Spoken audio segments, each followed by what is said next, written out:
Rewind-A-Dynamite from the post-wrestling site. AEW, lighting up the fuse. Sit back and enjoy the bubbly as we hear from John and Wai Ting. Where we're going, we don't need roads. And if the buck stops here, this thing might blow. Everything you hear are opinions of the show. And if you don't like it, go to the forums and let them know. We are here. It is John Pollock and Wai Ting. Welcome to Rewind-A-Dynamite. Yeah, we made it. We made it. We're here. Mm-hmm. We're all set. We're ready to go.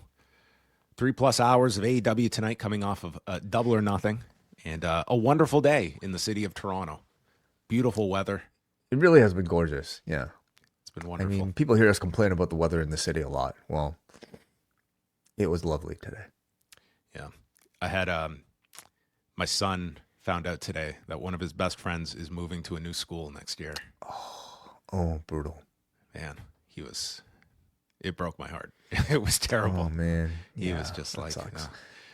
Yeah.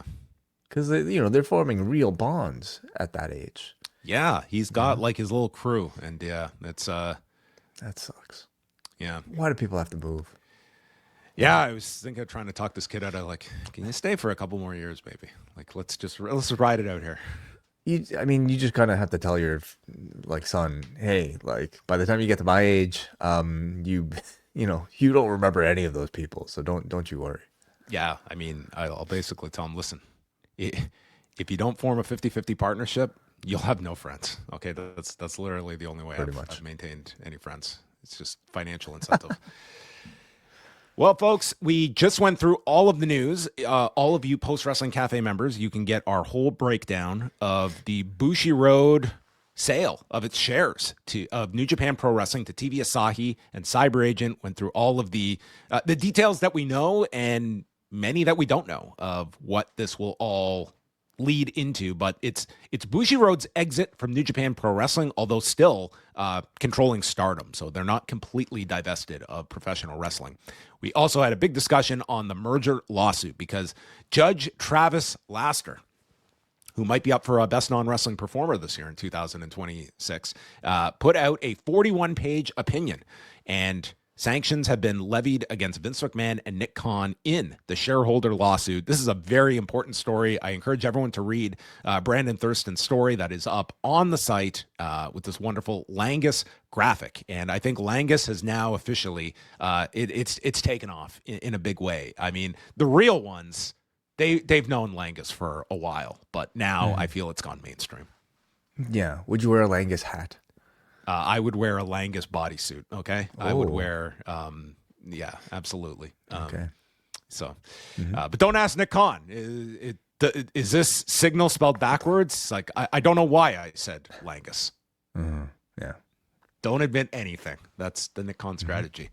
So all of that can be found as well. Wai and I have just put out a recent edition of the Double Shot covering Louis Theroux's Inside the Manosphere. And I would say so far, the reaction I have seen has been very positive to our review of this documentary. It came out on Netflix back in March, and this was a second place finish in our patrons poll, and that's enough for us to decide we should sit down and chat about men.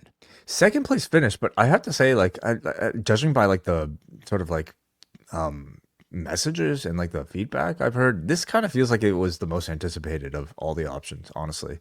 And as far as the conversation goes, it's sort of a topic we don't really have like much of an excuse to talk about on these shows. So I really welcomed it, and I actually really enjoyed the results. We actually spent more time talking about this movie than the movie itself. So, but I mean, it's a pretty nuanced conversation that honestly, like the documentary kind of only scratches the surface of. So I was really happy like we could get a lot of our thoughts out in this sort of extended format in the Post Wrestling Cafe. Yeah, I was very happy with this show. If you want to check it out, it's on the Café. We will have book club dropping on Thursday for Double Double and Espresso members. And next week is Post Wrestling's Open House Week. And what does that mean? It means that all the shows we promote on the Post Wrestling Cafe for our subscribers, we're putting them on the free feed of the Café for 7 days next week, beginning on Monday. So if you want to take a sample, All you have to do is join the free feed. There is no hidden cost attached to it. You're not going to be automatically subscribed and get some mysterious fee. It's just a free sign up. All it requires is an email address. And if you like what we are putting out, then you can make the decision if you want to jump on board the Post Wrestling Cafe. But next week is a sample of all the extra shows we do, including the daily audio news updates that we will be putting up on the free tier all week. Yep, absolutely. So if you've heard about us a lot, or if you want to dip back in, postwrestlingcafe.com, sign up for a free membership, and you get everything that we're releasing that particular week for 7 days. Yes, and as we dubbed it, we will also be releasing our next Rewind-A inside the Manami sphere, covering some of the best matches of Manami Toyota's career next week on Rewind-A. That will be part of the open house festivities. Yeah, I mean, can you think of a better sort of cleansing of the palate from the Manosphere than Manami Toyota? Yeah, maybe if we had done a live watch along of these matches with like HS Tiki Taki and Justin. You know what? I'm sure he'd have maybe it's not in his lane though. Maybe that's Kristen watches women's wrestling. Okay. Yes. All right, we're gonna move on. It's like two completely different worlds that we are discussing, but it is time to get into Dynamite coming off what many days later I think is still being referred to as one of the truly great AEW pay-per-views in Double or Nothing. They were in Philadelphia on Wednesday. WrestleTix listing 3,848 tickets distributed. That's 1,000 more than their last time here, albeit that was for a Collision episode in November of 2024. They also had the Dynasty pay-per-view here 2 years ago, and that obviously had a much higher attendance than this. But, 3,900, that's, slightly on the higher side. But, I mean, it's a fine number. Yeah. But not mind-blowing. Not mind-blowing, no. My mind is perfectly intact with that number. First, we go back to Double or Nothing on Sunday, and Renee is catching up with Will Ospreay. He says his neck feels great, and he's got to go to the trainer's room, and we get the same scene as we did after Dynasty, where there in the trainer's room is Kenny Omega, and we get the next trainer's room session between these two. They sit down and Omega has to address the elephant in the room, the Death Riders. He's like, I don't think you can trust them. And why didn't you come ask me for help? I would have done anything for you. And Will explains, you're hardly ever around. And Omega explains, I lost my chance and I can't bounce back like I did before, either both physically and mentally. I'm not who I once was. And he explains that you and I, we should stick together. We can do anything together. And he relents and tells Will to just be careful with the Death Riders. And Moxley, I guess, was like, what, right here in the room? Was he just like in the corner and no one noticed him? He just walks right over. And it's like, he's heard the whole thing and explains we all have skeletons. And Ospreay gives some words of encouragement to Kenny to not give up on that world title shot. And something tells me Kenny's not going to give up on that world title shot. And I feel this is where we are going to be on the Dynamite after All In the trainer's room. Very possible. Yeah. They're all but telling you this is the biggest match of the year at Wembley. So I have no issue with that. Certainly, we all know Ospreay is likely winning this Owen. Maybe now we all probably have a good idea that Kenny is probably going to beat MJF for this championship at some point, but I don't really give a shit because I'm here for the story. I'm here for the long-term story. I'm here for these seeds being planted to make the whole thing feel big by the time we get there. And I love the idea that they've come up with by having these two broken down men, who at this point maybe aren't as broken down as they were the last time we saw them. No, Will's 100% from his own mouth. I mean, Kenny says as much too, except for the fact that he can't bounce back. That was also interesting about this, like the fact that we had on-screen acknowledgement of like Kenny's sort of like current state of his kayfabe injuries and maybe real life injuries, but I love these interactions between the two. They feel real. I think Kenny is great here in questioning Ospreay's logic. He felt like a real person talking, in the back. And I thought he sounded great. And Ospreay's reactions were also very genuine. So this seems to tee up maybe Omega versus Moxley again. You can do in the sort of interim, between the two matches. I think it also continues to dangle the possibility, or just reminds you of the possibility, that Moxley may eventually turn on Ospreay at the end of all this.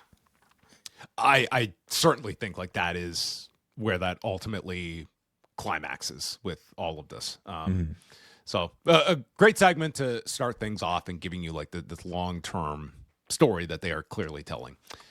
Kevin Knight comes out to start the show itself, and he is hit with "fuck you, Kevin" chants. And so he calls the fans meathead sickos. And he told Darby not to let them down, and he blew it, just like the 76ers against the Knicks. And this enrages this crowd. And he says, "I was the last guy to beat MJF. I should have been in the main event, not sitting on the sidelines on Sunday. And I'm here to take over." And I told it was Darby who told me, "Don't waste any time in this business." And I didn't. So out comes Speedball Mike fashion. What the fuck was this? Did he turn heel in all this? Dude, I don't know how many cities would not turn on a man for coming out in whatever this was. It looks like some sort of I don't know, in between like a suit and a kimono or a gi. What? This was very fascinating, and this choice to wear this running shoes as well. This on the most important night, you can argue, of his, I guess, character's on-screen career. Opening segment, big promo, breakup of your team. This was interesting. Are we gonna add best and worst dressed? I don't know if we're qualified. Maybe just for worst dressed. I don't want to be qualified. I just want to be go with my emotion. This one would make the list. And he comes out and says, "Kevin, your ambition is both your best and worst quality. And what you did to Darby was a mistake. And we can just all end this. Just apologize and make things right." And, I don't know if that would fix things, but yes. Yeah, Darby's like, "Cool, man. It's okay. I'm fine." Bad.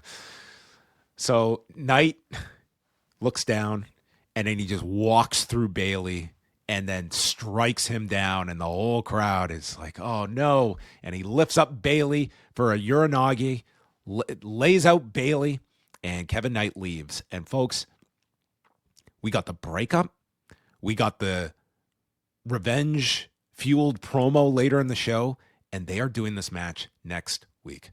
Yeah. So Montreal, they did announce for the next pay-per-view. And I forgot that in the news. Yes.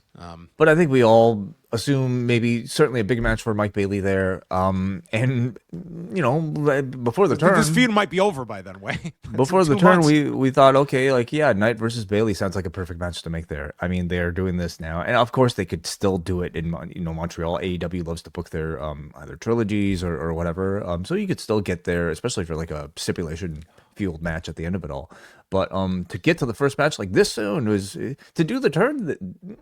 This soon, maybe that the turn itself. I was maybe fine not. with the turn. This is the big coming off show, but I know they typically they do this a lot where matches come a lot quicker than you assume, and that's not always the worst thing. But you cannot tell me that the first match between these two could not benefit from more than a week. This should be, to me, give it a couple of weeks. I'm not even arguing against not doing it on TV. Montreal's a long way away. You can do it before then. And I don't feel this is going to be just some quick angle. They're going to give you some kind of match next week. I just think it's they're going so fast with this that I think it could have had some legs to it before you just boom, get to the match so quickly. Yeah. We'll see. Maybe they have a long-term course for all of this that maybe, only leaves next week as the hottest opportunity for them to book a match like this. Perhaps. We'll see. I'll say the transition of Kevin Knight into being this I would say pretty drastically different heel character. I thought Knight was really good in this segment overall. Yeah, to me, I'm not as convinced as yet. Like I felt he we've seen so little of him, so I can't really make a full judgment yet. But like, does he exude maybe like the heel charisma that I think like is I'd look for in like a top level AEW heel at the moment? I don't know just yet, but He's not finished. He's not finished product, but yeah. I liked him in this demeanor overall. Like you can poke holes at like some of the deliveries, some of the lines, but like, he was overall like I thought he had like a good confidence about him, and I think he is going to settle into this role very effectively. Certainly to take him to the next level and to fully establish him as a singles act. I mean, this has all been really strong, to have him like be pretty much the top story coming off of the pay-per-view, or at least the closing moment at the end of that great pay-per-view, to now again fully cementing his status. I mean, they're looking to make him the next Kyle Fletcher, but that's, a very high standard.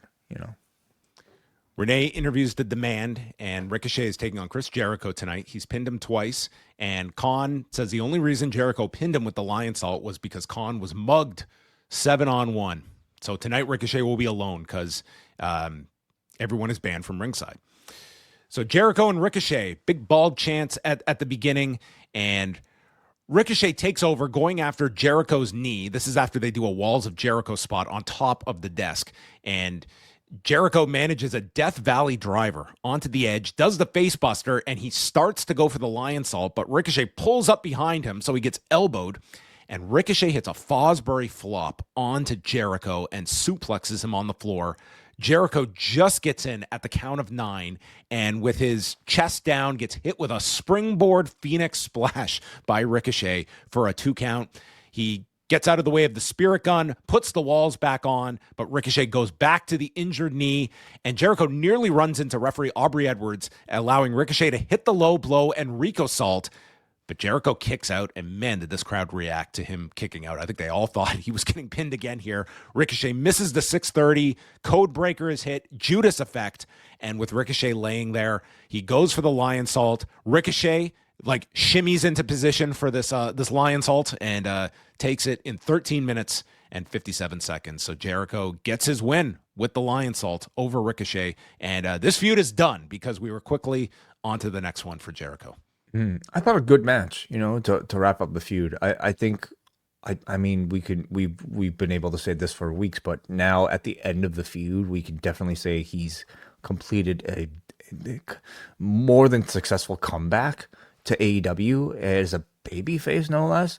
So, I really think he's done great for himself, but a lot of the credit for all of this should go to Ricochet as well, for being a tremendous heel in all of this. That certainly makes that babyface reaction come a lot easier for Chris Jericho, who again has done tremendously in just being entertaining, in booking in them booking his character by losing first off, and then to acquire these wins very slowly, but having them feel earned, and also through great in-ring performances, I would say as well. Yeah, I thought Ricochet really elevated this match. I thought he was very strong in it.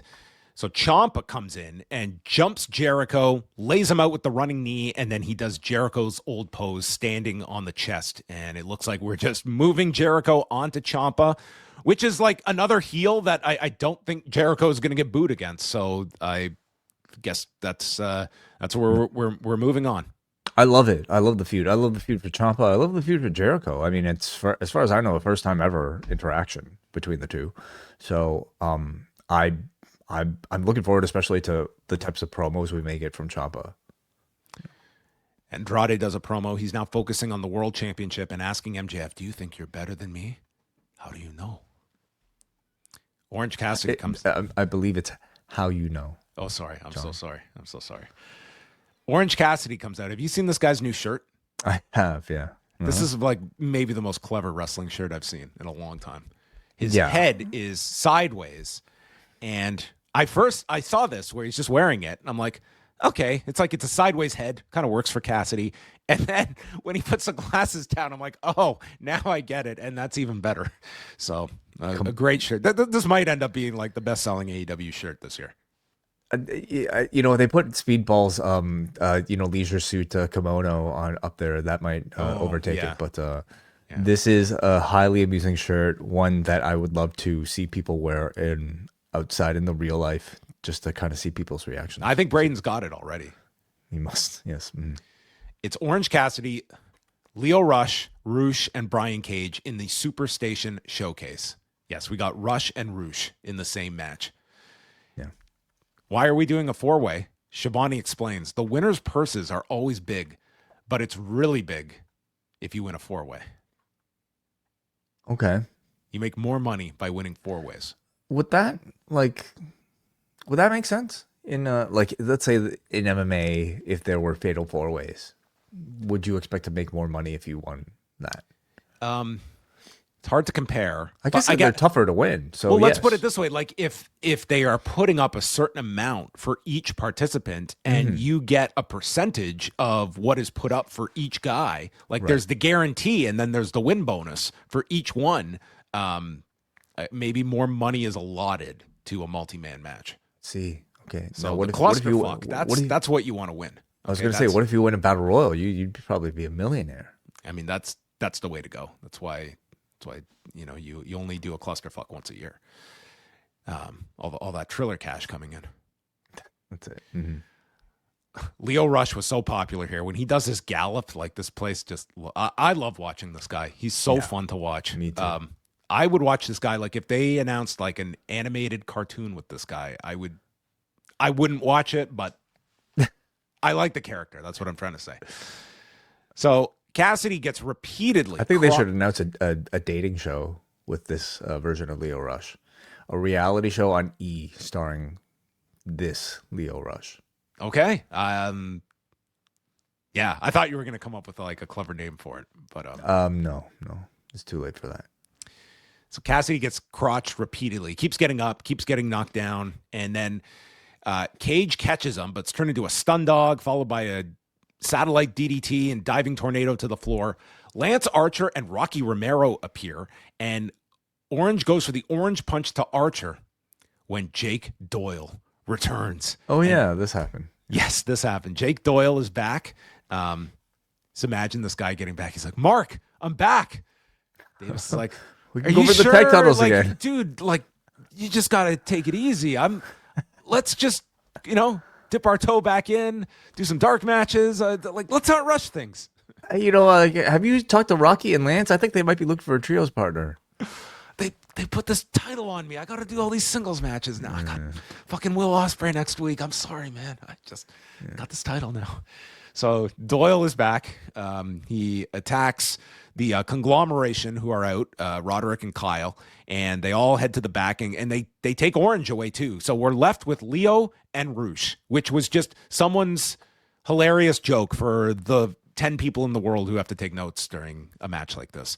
So we'll refer to Lio here, who hits a rebound stunner onto Roosh. Roosh then chokes him with a cable on the floor, rams his head into the barricade, bulls horns, and he wins in 12 minutes and 9 seconds with Tony adding, big payday for Roosh.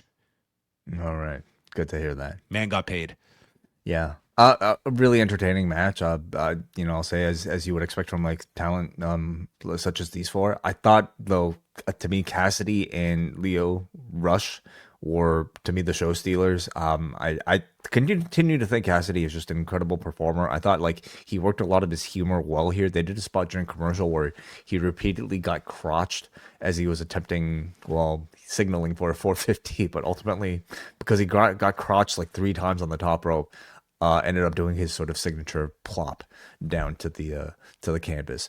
I thought Lio Rush was just like, I loved his cameo in the Stadium Stampede. I think as a way to just continue to endear him in that sort of like weird comedic way to this audience. I mean, he's ready for whatever form of push they want to give this character on Dynamite. I think he's quickly becoming, already a cult favorite, but I think there's just a lot more to mine. This guy could be like not the same character. Obviously, they're very different, but this guy could be their Danhausen. I think he should join the Hurt Syndicate as like their pet is what you suggested. I mean, maybe there's a better term for it, but like as some form of like interesting creature. Their goblin. Yeah, every syndicate needs a goblin, of course. Renee catches up with MJF in the back. He drags in the old belt and has been replaced with the Triple B.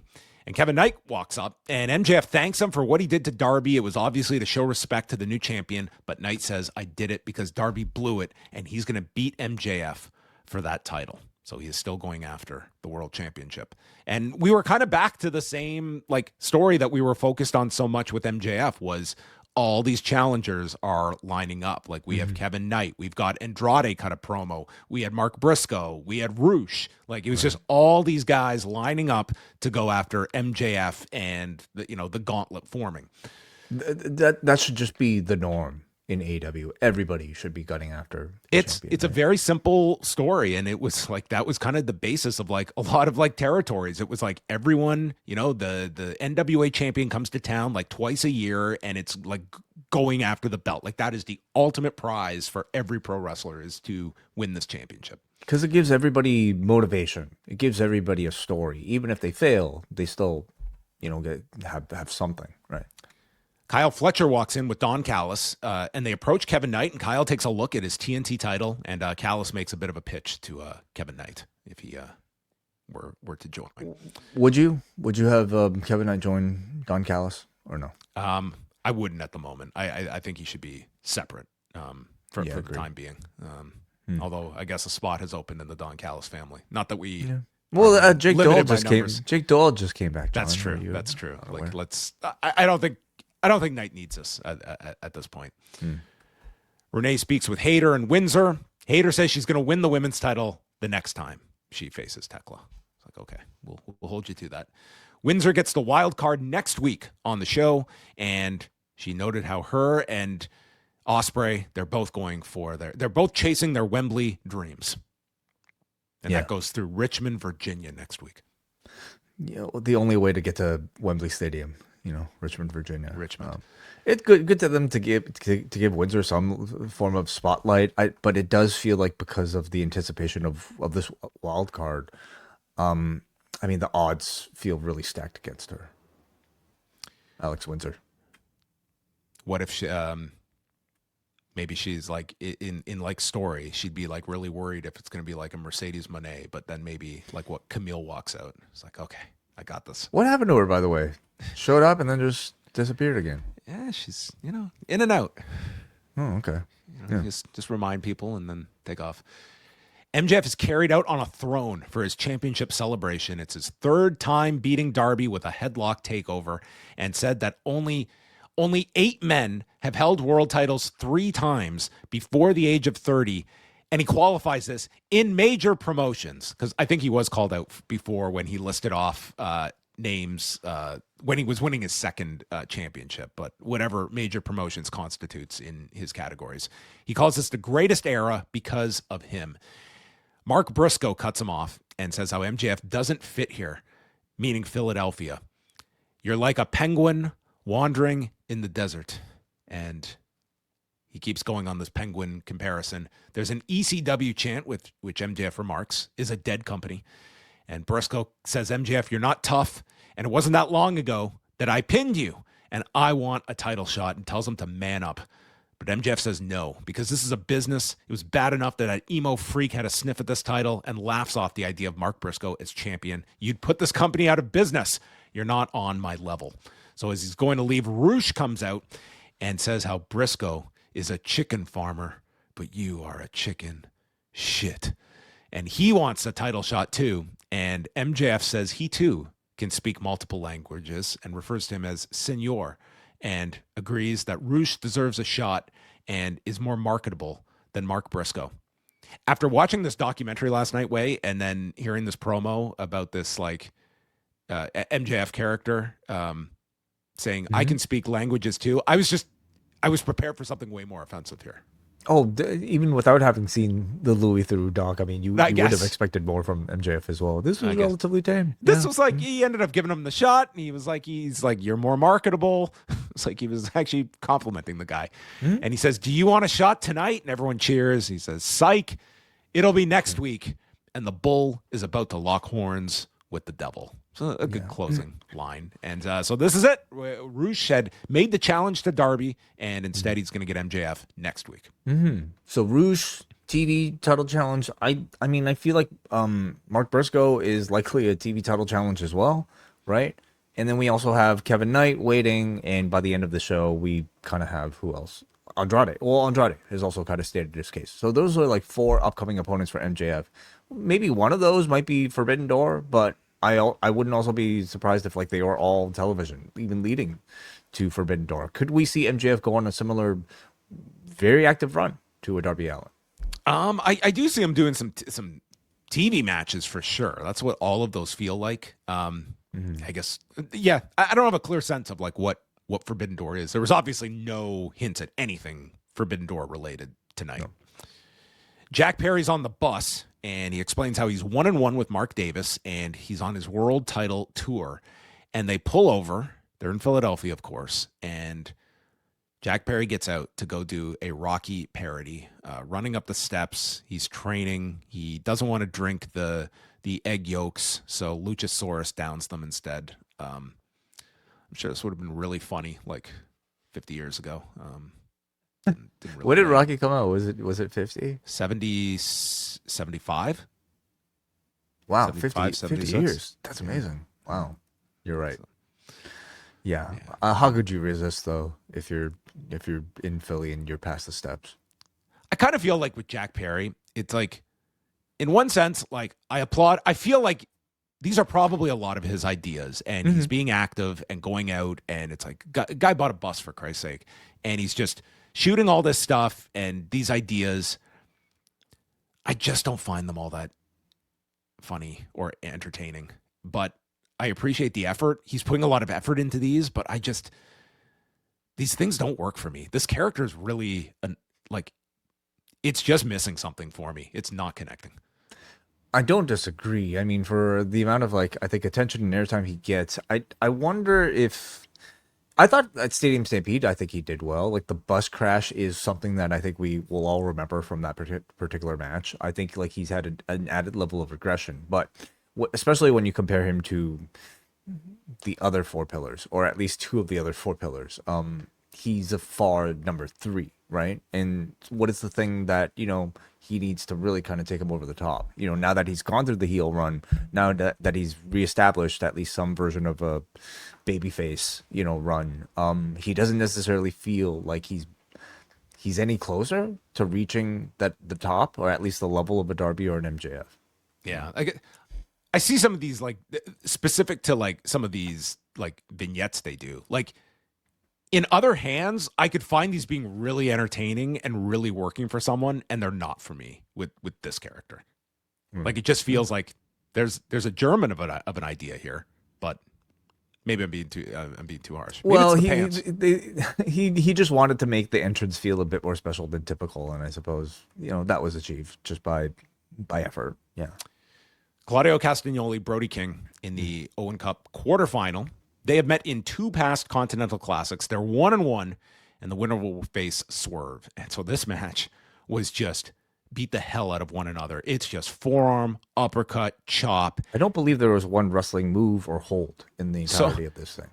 Like 10 minutes into this, Brody hits a cannonball, and Taz suggests, I think that was the first move of the match. It was just strikes for the entire time, and it never got tiresome. This crowd they were into it. They would slow down, then they'd intensify. They'd take it to the floor. They'd fight off their knees. It was just these brutal strikes, and they're just laying into one another. And it was a very unique type of match to go 12 minutes with this. Claudio then pulls off the elbow pad, neutralizer gets blocked, and Claudio hits this pop-up uppercut, which just the way they did this, so seamless. And King eats this uppercut, roars, hits the lariat, and he just wins with a simple lariat in 12 minutes. I love this finish. I thought this match was great. Yeah, very memorable match. Certainly one that you would recommend for even a wrestling schedule as busy as the ones we experience, because of I would say how novel it is. No whiskey, no socks, no yun. That's what this was missing. Yeah. To have a match pretty much entirely based on strikes. I think it calls back to certainly the Kota Ibushi Taichi G1 match that entirely consisted of kicks from many years ago. Of course, it calls back to like the type of headlock match. Well, yeah, the risk-taking creativity of a Claudio Castagnoli in his headlock match with Bryan Danielson in PWG.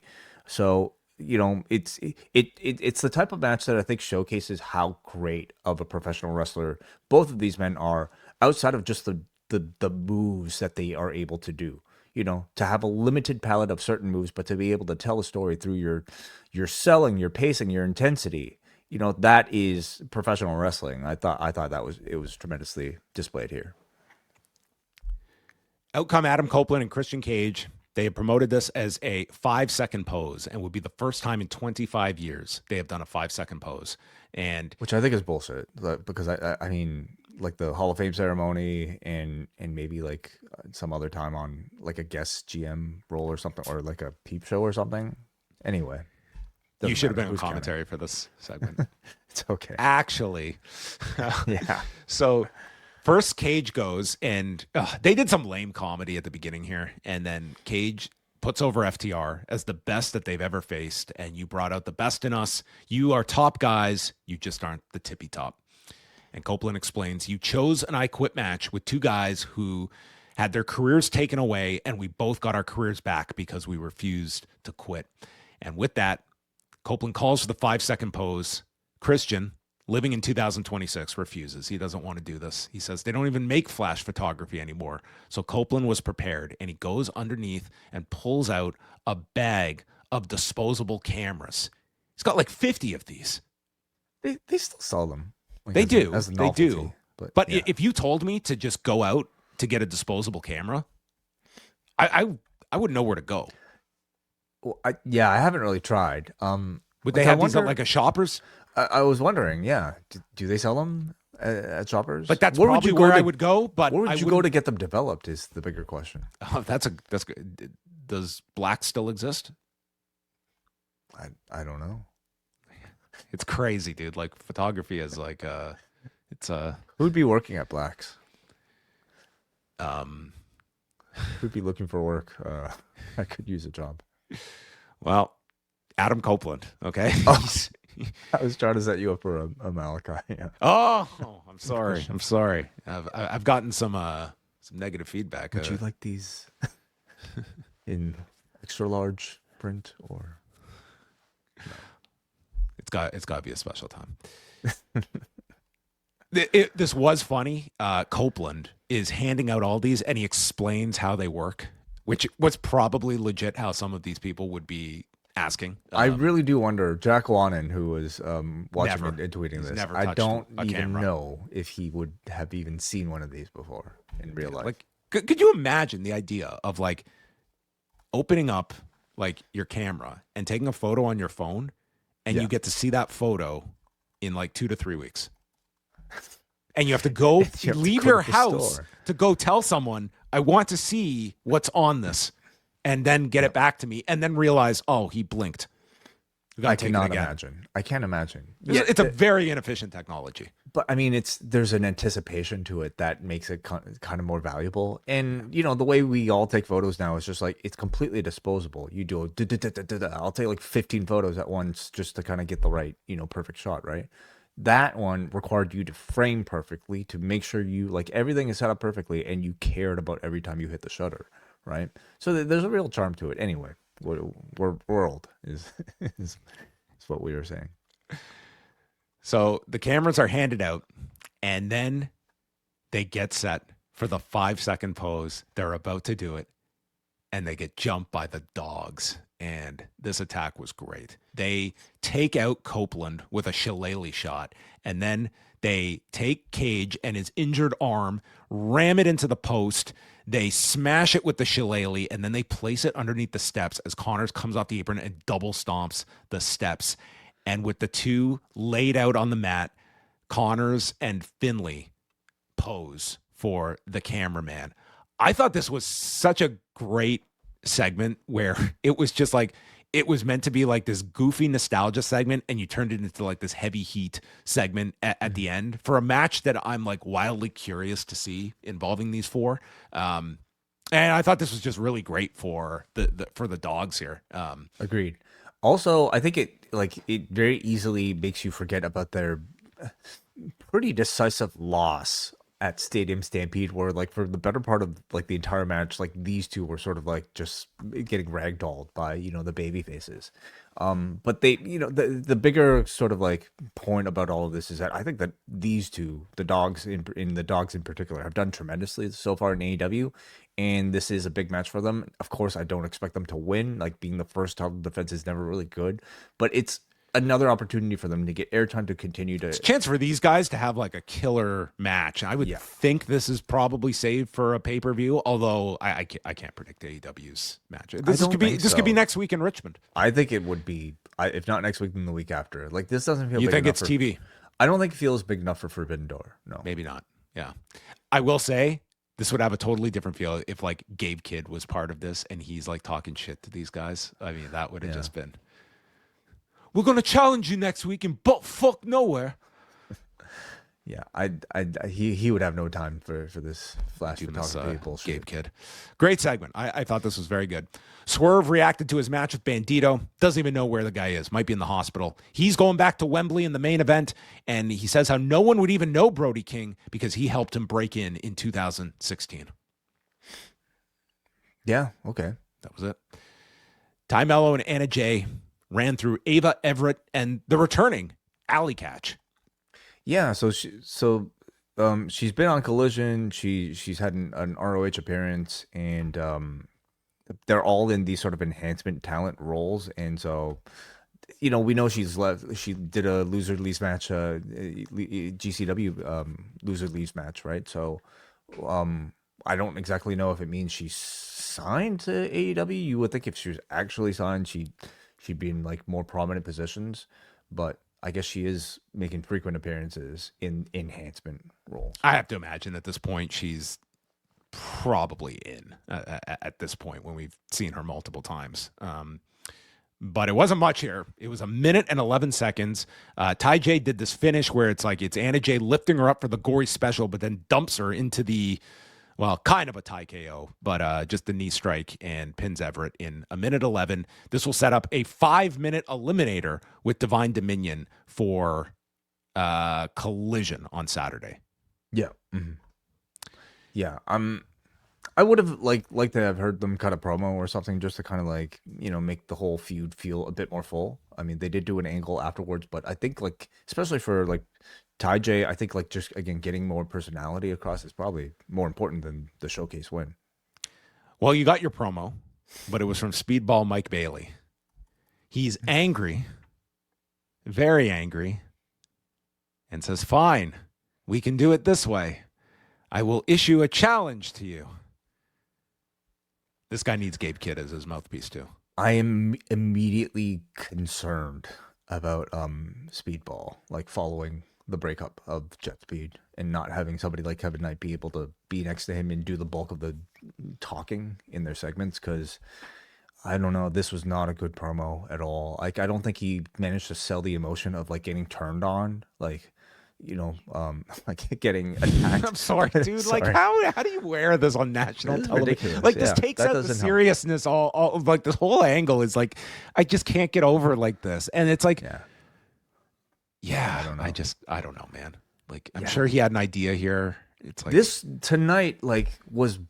I mean, this is a huge angle for him. It's a huge angle for him. It's like we're talking about this guy's kimono suit. It's his barbershop window moment. And I felt like the promo was weak. And, you know, it again, like maybe the rush booking of this match doesn't necessarily help this feel more weighted either.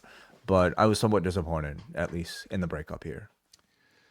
Mark Davis and Jack Perry was the next quarterfinal in the Owen Cup. They explain how Davis almost lost an eye on Sunday. And secondarily, he almost got crushed as they show the bus spot. It's like, yeah, he almost died as well when a bus ran into him. But wouldn't you know it, he got out of the way at the last minute. I mean, I get the sense one is real and the other was staged. What are you talking about? Do you think he actually like he must have actually been in danger of losing the eye? I don't know. No? I always think it's a cool look for a heel to have an eye patch of some sort. It just adds a certain. You think they just improvise like hey, like put your eye in a bandage? It's possible. Like again, we didn't see the spot, so it's hard to judge like what exactly happened. Like I imagine there was an injury. How severe it is. I mean, if this guy was that close to like an eye injury, he was fine. Yeah, here. Yeah. It's like, would he be going out here for a match when this could have been held off for another week? It seemed he was okay. Perry launches over the barricade, and they note they're wrestling on the floor, and I swear they were on the floor for like 6 minutes, and they're just explaining how the referee's being very lenient. I was like, yeah, it's very lenient. They eventually make it back. Perry hits a Rana off the edge, followed by an Orihara moonsault and another moonsault into the ring. Crowd's reacting to this. Davis hits a vertical drop onto the edge of the apron so hard that Perry gets knocked out of his shoes, and he's just dead on the floor. And the cameraman like zooms in on one of the shoes. Yeah, pretty cool. Yeah. And the shoes never got it back on because Davis like this might probably improv, right? Like just like takes the socks off and just starts stomping on the feet. If you don't think that's the case, well, it's like the finish was so contingent on like he slips because he doesn't have his shoes on. But you're right. Okay. Like it would seem like that would not be a programmed idea of like, I'm going to suplex you so hard your shoes fall off. But it could be like, it'd be maybe easily, staged. Sure. But Davis takes off the guy's socks and stomps his feet. And so Perry wrestles like the whole rest of the match without socks on. He hit this like Liger DDT off the top that I've never seen Perry do before. And Davis just like rotated over and just took this thing. It looked pretty good. Shiranui lands for a 2 count, and then he gets the snare trap. Davis fights to the rope, and Perry goes for the running knee. It's stopped. Huge lariat by Davis.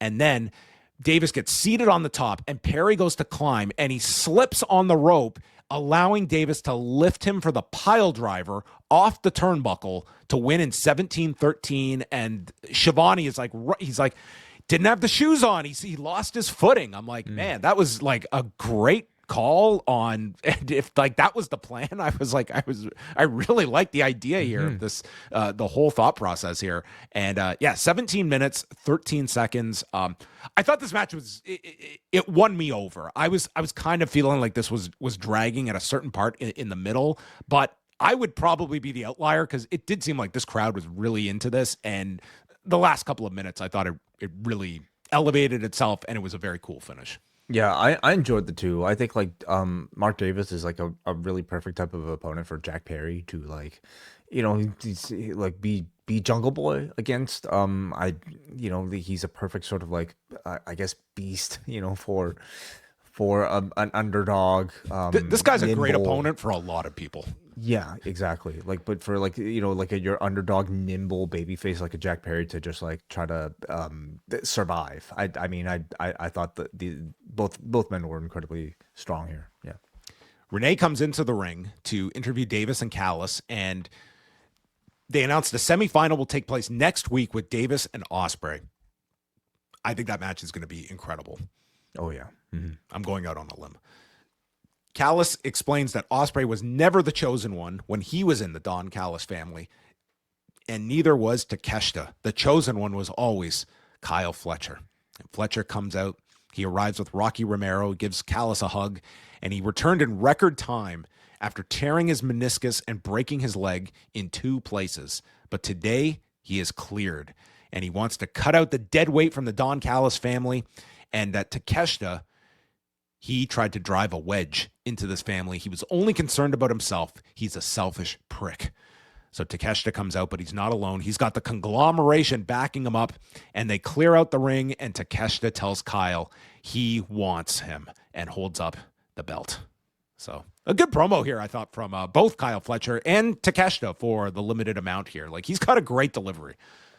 Yeah, not bad. Yeah, didn't have to say much. He's already over as hell with this audience. I think this, the the turn, or at least official turn, like has worked really well. So they're doing the singles match right away. It looks like.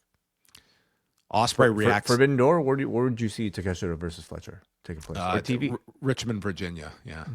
At this rate, maybe. Yeah. They're doing Boston in a few weeks. That'll probably be like, I'm sure there's going to be a bunch of these shows that they end up just loading before Forbidden Door. So the idea of this happening on TV, I can't dismiss that. Nope. Ospreay reacts to Davis's win. This was crazy. Did you know this?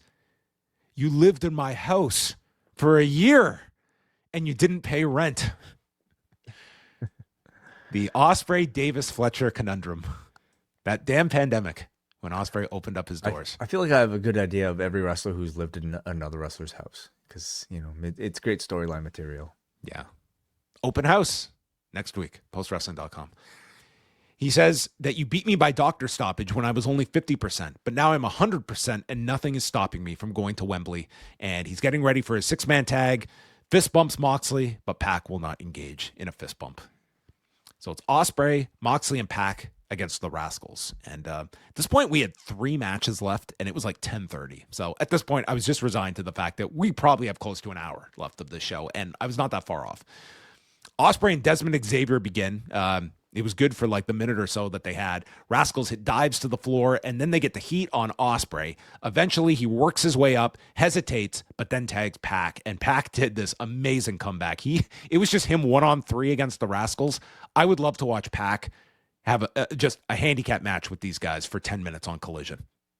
That'd be awesome. Just go the hour on Collision. Why not? Pac was great here.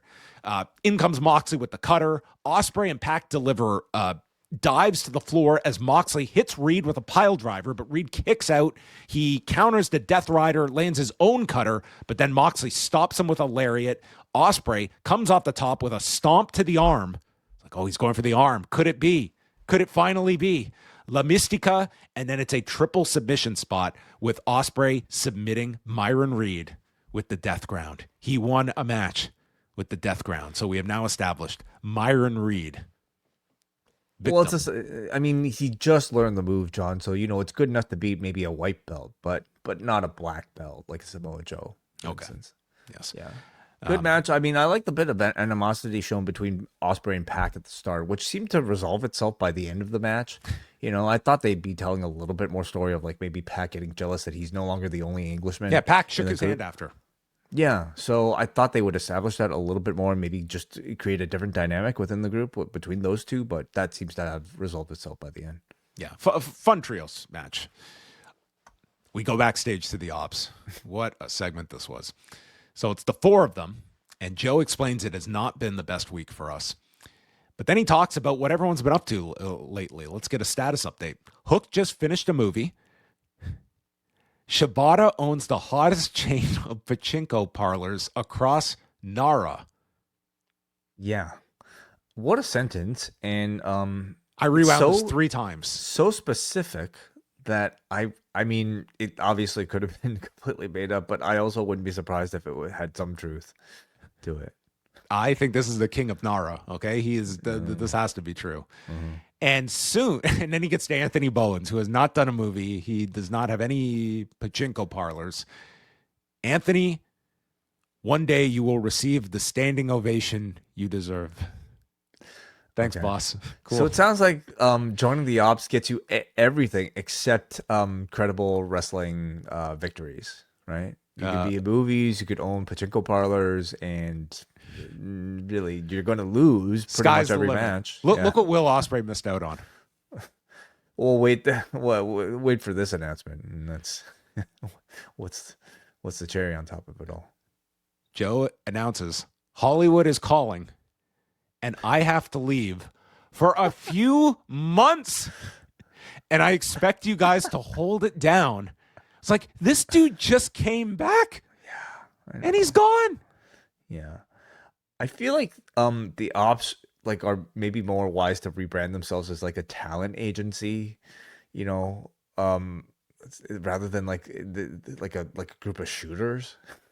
Why don't they just call this group the options? Because this is like Joe's like third or fourth option of what he can do for a living. Seriously. Like, it's no wonder why Hobbs left. You know, like, this is like the least effective group that's out there. I mean, ever since Joe has had these hiatuses. Like, at the end of this, Hook positions himself like he stands in Joe's spot, and we're going right back. Like, it's deja vu. We're just redoing this, except instead of Hobbs, it's Bowens. And Hook is the fake leader until Joe comes back from his next film. I would say maybe there was some look of like maybe hesitation in maybe then, or at least Bowens maybe actually respecting Hook as leader. I don't know. I don't even know. I don't even know why they continue with this group. I think it's such a lame duck group, you know, ever since, well, Joe has taken those hiatuses ever since they lost Hobbs. But more importantly, they've just not been booked to be strong. They've just, you know, their leader is missing. They don't have a talker. Well, Bowens now is probably the best talker. By far, he's the best talker of Shibata and Hook.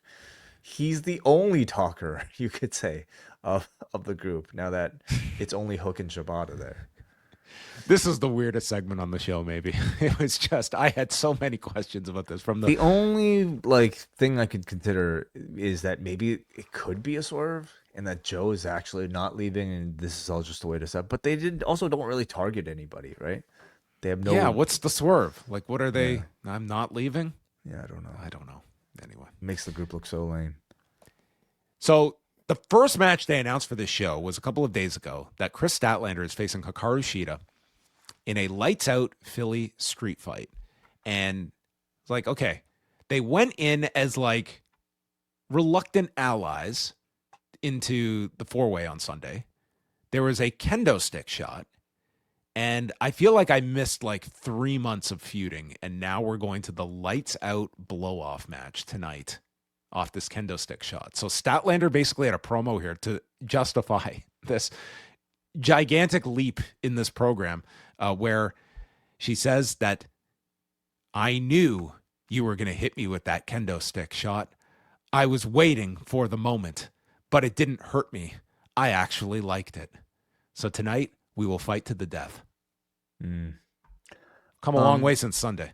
Yeah. Well, I mean, they you know, emotions run high the moment after you get, you know, you break up. And so, yeah, I mean, I can only imagine they needed a big match to close out the Collision portion of this 3-hour broadcast, and they felt like you needed something a bit more substantial with story built into it. Also, maybe the fact that they're in Philadelphia and Tony loves his sort of like themed city matches, you know, to be able to do a Philly street fight. Maybe there was some desire to rush all of this to get it on the very next show, perhaps. What if they did like a tongue-in-cheek a Phil street fight, and they would have like muffins and like cans of Pepsi and you know, maybe a couple of years ago he would have done that, but he's better than that now. Okay. The Divine Dominion, they laid out Ty and Anna Jay, so they're dead until Saturday. Andrade El Idolo against Ace Austin. They kept promoting this. I was like, is there any chance they just dropped this match? But no, at 10:48 p.m., this match began, and there's no such thing as just like two wrestlers like solidly in these positions that are going to go like 2 minutes. So they got 8. I don't know why this match had to happen on this show. We couldn't have punted this to Saturday. This had to happen on this show tonight. I don't know if there's like any requirement for like an overrun on these shows. Like I'm not sure. Like maybe this is we've learned that TBS is like, listen, just take as much time as you need. We don't care what comes on after you. Just finish when you finish. Yeah. In terms of just like last week was a lot worse in that like a bunch of these sort of like, you know, you had your Divine Dominion, you had like your sort of like meaningless matches crammed all the way towards the end when attention spans are already at their lowest. It wasn't as bad this week because I think you did hit close with something pretty substantial, but this match was certainly the most like exhibition like of all the matches on this edition of Collision. Yeah, like I think this would have fared a lot better on like a different show or just like structured differently. Like these two could certainly have a quality match, but I think this was just like Well, they're building Andrade for a title shot, right? Well, Ace Austin shoved him over, or Austin got shoved over the top, crashes to the floor. Andrade hit a tornillo, and then Austin hits a head scissors, does the squat into the DVD. Andrade responds with a sunset bomb, and then he pulls out the card for the fold, but gets hit with a spinning elbow and a DM in 8 minutes and 9 seconds. Yeah. Solid match, as is the standard of the men's matches on the show, but it's just, again, maybe a bit tougher to fully appreciate, this deep into the show. And you're getting like a big street fight here at the end of the night. So that is how we concluded with Statlander and Shida. And so this started off, they did this catapult spot, and Shida just comes up short on this chair. Then they brought out an apple, and I felt like, oh my God, I'm back to Numazu this morning. They used the apple and placed it into Statlander's mouth. Then they fight backstage, and my God, did this crowd boo when they went backstage. They are in darkness as they do this suplex spot onto a guardrail that, I think you had to like change the brightness on your screen if you wanted to see this. It was so goddamn dark.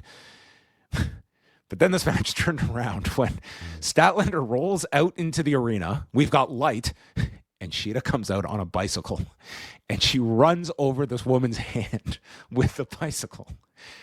Spot we have never seen in pro wrestling before. We've seen bicycles, but I don't think I've ever seen one run over someone's hand. I feel like I've seen this in a DDT, like maybe from Takagi actually, and maybe elsewhere, but maybe not in AEW. It might be the first bike spot in AEW. Kota Ibushi had a bicycle in one of those video game tie-in street fights that they did. Sure. Statlander misses a moonsault coming off the top onto these chairs, and then is hit with a Meteora. Dude, as late as this was, like, this crowd was into this. They were chanting. Like, this was not the feeling of like they were exhausted by this point. They really were into most of this. We set up a row of chairs on the floor, and Statlander dumps Shida onto the chairs with a Death Valley driver, and she pulls out a bundle of light tubes. Just getting this all out of their system after having to work under the New York Commission. And Shida's begging off. So Statlander puts them down. We're going to fight to the death, but not this death. So Shida rakes her in the eyes, hits her with the katana, and then breaks the light tubes over Statlander's back, slicing open her back, and hits her with a Falcon Arrow and more kendo stick shots. But Chris Statlander kicks out. Then Statlander sends a chair into Shida's face. They fight on the edge, and Chris stops the kendo sticks and stabs Shida with the stick after breaking it over her knee. Wednesday Night Fever off the apron through a table, and then rolls her in. Harley Cameron runs down, hands her the kendo stick, and nails Shida with the kendo stick, and one more Wednesday Night Fever as Statlander wins the feud. And what a 72 hours it was. We'll be talking about this one for years. But by the way, Excalibur now only calls it the Night Fever rather than Wednesday or Saturday Night Fever for some reason, which I kind of miss. I kind of love the fact that this is a move that changes depending on the day. But yeah, he called it the Night Fever several times, which seems to indicate that's the new name for it. Anyway, I thought this started off pretty weak for a lights out match. Considering the very high standard, especially for the women, that's been set with these sort of hardcore matches. This was filled with weird awkwardness, like your apples and the spot in the back that it was in a lights out complete darkness, and just didn't feel like the intensity of that this match type deserves. But then they got him by the end, certainly, and it felt special by the end with the light tube spot, with the Night Fever through the table off the apron, all of those very satisfying. So, as a way to hook people towards the end of this 3-hour, 20-minute marathon, and to let them leave home, go home happy with an excited feeling like they saw something special. I thought they did manage that by the end. I was impressed with them. And we were at that show in Toronto a few years ago, and they did a similar, I'm pretty sure it was a tag match, and I can't remember the exact AEW? participants. What do you mean? Yeah, oh yeah, this was AEW, and it was like, again, they did like a big like women's hardcore match at the end of the night, and I was very impressed that they were able to go on last that late in a show, and it was the same thing here. Like this crowd was like, they were really into this match as well, so I thought that this was, you know, a very strong end to the show overall. But the story in the turn has felt like pretty rushed, which I feel like we just did like the turn on Sunday, and this was the breakup, or the blow off rather tonight. Like there's no follow up necessary for this. It does suggest to me like you will get something else, you know, like further interaction. The fact that Harley Cameron came out here, I was expecting a turn from her. I think like everyone that. was. Yeah, so I wonder if that's the further story they're going to tell. But I do see Sheeta perhaps like, you know, still in the realm of like Statlander, right? There were definitely some very good matches on this show. I thought the main event delivered. I really enjoyed Claudio and Brody King. You know, Davis and Jack Perry had a very good match. Jericho and Ricochet had a very good match. But yeah, I even with like some very good wrestling in that third hour, like I think you really feel that third hour on these shows, and the numbers reflect it too. Like that shift over into the third hour where they brand it Collision, it's just like there's always going to be that drop in that third hour. And you did have, like, you had Ospreay in the third hour, but you had Ospreay and Shibata last week in the third hour. I don't think it's contingent on who you put in the third hour, but I think it's just that Collision show. And it's like a lot of people, it's like they're 2 hours. They are used to watching their 2 hours on Wednesday night, and then it's kind of like that's when they hit their wall. It's kind of, you know, how much people need of this product at present time. Yeah, like overall, I thought, like, you know, pretty decent follow up for Kevin Knight, and to just continue to establish him as, like, you know, a top act in this company. Speedball, a little less impressed by, you know, like I really did feel like, you know, tonight was a pretty pivotal thing for the breakup of Jet Speed, and you know, the match is where he'll redeem himself. But the fact that they are rushing it so much, I feel. I wasn't a big fan of it. I mean, for the episode that we can dub Godspeed, Jet Speed, I thought like we're going at Jet Speed in this feud. That kind of. Like, yeah, you could have given me a couple of weeks for it. I just think it's like, you know, is this the last match they're going to do? Probably not. But I think that first match should be, you know, significant. And I just don't think it being on this card next week, where this is not even going to be like the featured match next week. We've got MJF and Roosh for the AEW title, Ospreay and Davis in the semifinal match, Alex Windsor against the wild card, and then Knight and Speedball. So they're back to 2 hours next week, and that is a pretty loaded lineup for Richmond next week. Yeah. So we can say that, you know, like we understand why Tony wanted to do the turn so quickly, just so that he could promote a big Dynamite for next week, which it does feel like, between, you know, MJF and Roosh, who has been a long built challenger at this point, to the reveal of this wild card, to the Ospreay versus Davis rematch, and Knight versus Bailey. You know, like it does feel like a really hefty special edition of Dynamite. You know, Tony, like, I think this is just his style. He likes to do his storytelling through the matches, you know, and not maybe as much, well, at least for television, you know, through extended promos, and maybe that's for the better. You know, considering I don't know how strong the promos would have been in a back and forth setting between the two. So that was well done. I thought like they set up a number of opponents for MJF over the next month, yes, like very well just in this episode. You have, again, Roosh next week, Kevin Knight. You've got Andrade, and who am I missing here? Mark Briscoe. Yeah, all potential TV challengers, maybe even a pay-per-view. I think one of them could end up being the Forbidden Door challenger. It's possible. Collision. Kenny Ospreay had a great little interaction at the start.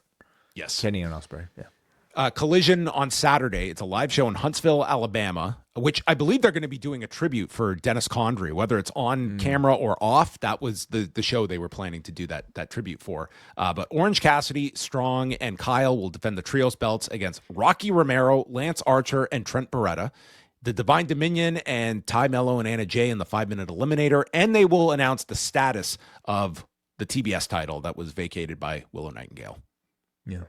Which they should just... Would you just put it up in the Owen? Like, it feels so weird to do a tournament when you're doing a tournament. Yeah, so I don't think they would do a tournament. But It also kind of feels weird to just like have the person win the TBS championship while they're really going for the world championship. Number one, it's just kind of you're negating the TBS title's role at All In, right? And it kind of like doesn't spread the wealth of like that potential airtime that could go to somebody else. So I predict a battle royal. I mean, that's, I guess, the easy way to do or it. Whatever casino gauntlet, whatever they do. Possible. Maybe a lights out Richmond street fight. Sure. Mm-hmm. All right. Well, there you go, everyone. That was the supersized edition of Dynamite/Collision. Again, we have a book club dropping on Thursday. We're going to be reviewing Ultimate Fighters, the history of Dana White, Donald Trump, and the UFC. Myself and Neil Flanagan will be putting that one up for Double Double and Espresso members. Wai and I have our double shot that was posted on Tuesday, going through Louis Theroux's Inside the Manosphere.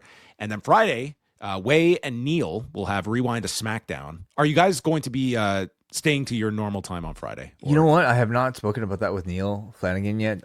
We TBD, but patrons will find out shortly.